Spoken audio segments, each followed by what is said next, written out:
साथियों नमस्कार। साथियों आज कई राज्यों के लोग जैसे बिहार हुआ और उत्तर प्रदेश के कुछ राजनीतिक दल के लोग वोट चोरी का इल्ज़ाम लगा रहे हैं, क्योंकि बिहार में एसआईआर जो चल रहा है तो उसके विरोध में राहुल गांधी कर्नाटक के कुछ पेपर लेके दिखा रहे हैं कि वोट चोरी से प्रधानमंत्री बने, वोट चोरी करके।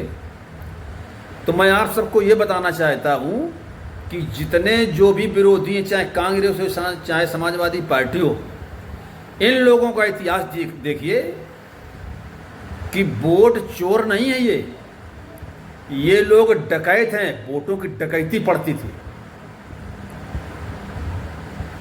समाजवादी पार्टी मुलायम सिंह की रही हो, चाहे लालू प्रसाद की पार्टी रही हो, इन लोगों को जब सरकार होती थी तब वोटों की चोरी नहीं होती थी, वोट की डकैती पड़ती थी। बूथ से बक्से गायब होते थे सीधे। गायब क्या होते थे? सरेआम जनता के बीच से उठा के और ले जाते थे ये लोग। उसे आप क्या कहेंगे? और ये राहुल गांधी तो खानदानी, इनके खानदान वोटों के डकैत थे। जब देश आज़ाद हुआ तो उस समय ये हुआ कि प्रधानमंत्री कौन बनेगा। प्रधानमंत्री के दावेदार सरदार पटेल भी थे और जवाहरलाल नेहरू तो बहुते उतावले थे।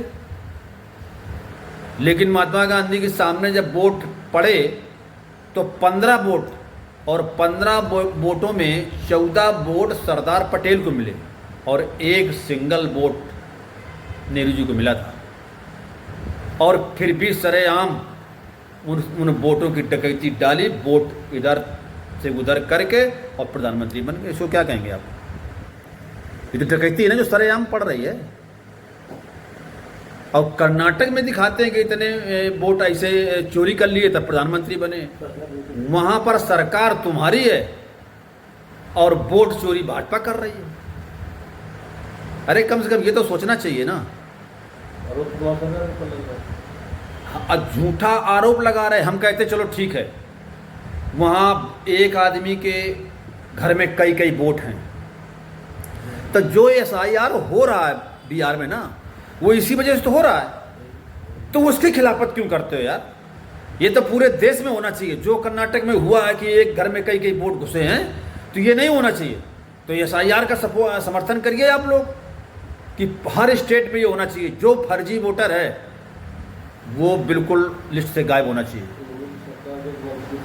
तो ये जनता को सोचना है। जनता समझे कि आखिर कौन वोटर चोर है, कौन वोटर का डकैत है, कैसे सरकार बन गई।